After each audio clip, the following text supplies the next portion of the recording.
السلام علیکم دوستو، آج ہم جس ٹاپک پر بات کریں گے وہ ہے قوت برداشت۔ ہماری زندگی میں قوت برداشت اگر ہم دیکھیں آج کل کے ماحول میں تو اس قدر کم ہو چکی ہے کہ جس وجہ سے ہم بات بات پر آپے سے باہر ہو جاتے ہیں۔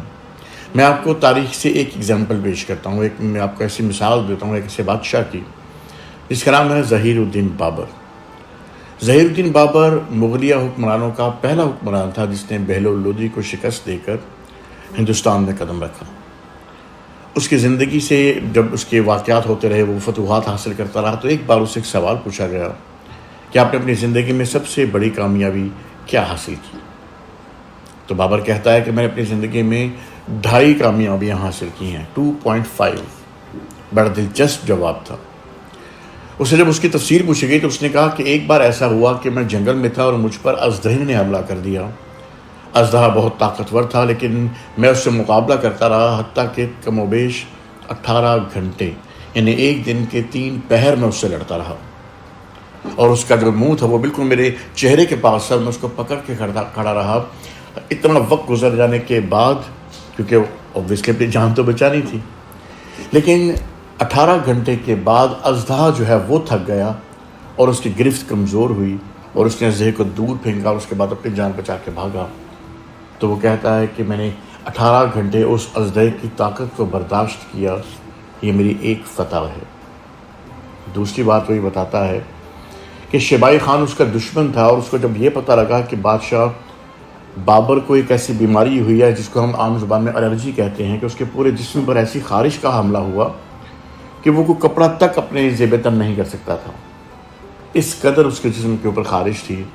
اس کا دشمن تھا شیبائی خان۔ اس نے جب یہ سوچا کہ اس کی عیادت کرنے جاتا ہوں، ذرا اس کا مزہ لیتا ہوں، اس کو ذرا تنگ کروں گا، تو پیغام بھیجا کہ جناب میں آپ کی عیادت کے لیے آنا چاہ رہا ہوں۔ اب ایسے موقع پر کہ جب آپ کا دشمن حکمرانی ایک ایسا آپ کی حکمران آپ ہوں اور آپ کا دشمن آپ کی عیادت کے لیے آنا چاہ رہا ہو، خاص طور پر اس کمزور لمحے میں کہ جب آپ بیمار ہوں، تو اصل میں آپ کو تبھی دکھانا ہوتا ہے کہ آپ کتنے طاقتور ہیں، اور اپنی کمزوری اس کے سامنے شو نہیں کرنا ہوتی۔ آپ نے اس کی دعوت کو کہا کہ آپ ضرور تشریف لائیے، اور صبح کے وقت وہ پہنچا، لیکن اس کے پہنچنے سے قبل بابر نے کیا کیا؟ بابر نے اپنا پورا وہی شاہی لباس پہنا، ہیرے جواہرات کے ساتھ بھرا ہوا، اپنا تخت کے اوپر بیٹھا، تاج پہنا، اور اپنی پوری جاہ و جلال کے ساتھ وہ اپنے تخت پر براجمان ہوا اور استقبال کیا اپنے دشمن کا۔ اب دشمن کو جب اس نے ساتھ بٹھایا، اس کے بعد ناشتے کے ٹیبل پر گئے، انہوں نے ناشتہ کیا، اور اس کے بعد کہا کہ میں آپ کو اپنے پورے محل کی سیر کرواتا ہوں۔ پورے محل کی سیر کروائی گئی، وہاں پر رقص کی محفل بھی ہوئی دوپہر کے وقت، اور دوپہر کے کھانے کا جب وقت ہوا تو کھانا بھی کھایا۔ کھانا کھانے کے بعد اس نے کہا کہ میں آپ کو اپنی کچھ زمینیں دکھاتا ہوں اپنے محل کے اطراف میں، تو وہ باہر بھی گئے۔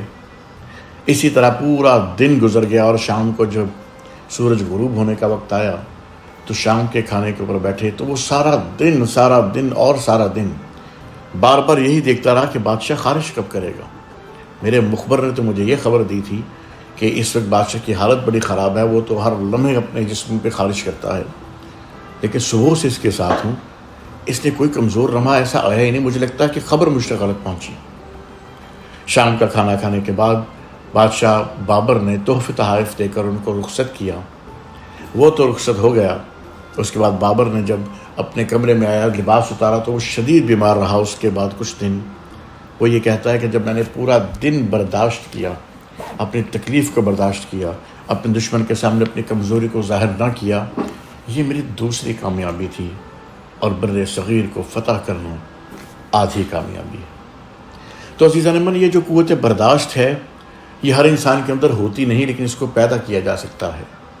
موزے تنگ، شدید بڑھاپا جسے آپ اپنی زبان میں کہتے ہیں کہ ضعیف العمر ہونے کے باوجود موزے تنگ دریا شنگھائی میں -27 ڈگری سینٹی گریڈ میں سوئمنگ کرتا تھا، اور وہ اپنی آخری عمر تک سائیکل چلاتا تھا، صرف اس لیے کہ اپنے جسم کو برداشت کی عادت ڈال سکے۔ اور یہ وہی موزے تنگ ہے کہ جو ریڈ ریولوشن کا بانی ہے، اور جو کہا کرتا تھا کہ ایک دن آئے گا، آج دنیا کہتی ہے کہ چائنا پوستی ہے، پوسٹ جب وہ اس نے حکمرانی سنبھالی تو چائنا کی جو عوام ہے وہ پوسٹ کھاتی تھی، تو اس نے کہا کہ ایک دن آئے گا جب دنیا میں بہت ساری ہڑتالیں ہوا کریں گی، مارکیٹس بند ہوں گی، ان کے اوپر تالے لگے ہوں گے اور تالوں پر لکھا ہوگا میڈ ان چائنا، اور آج وہی وقت ہے۔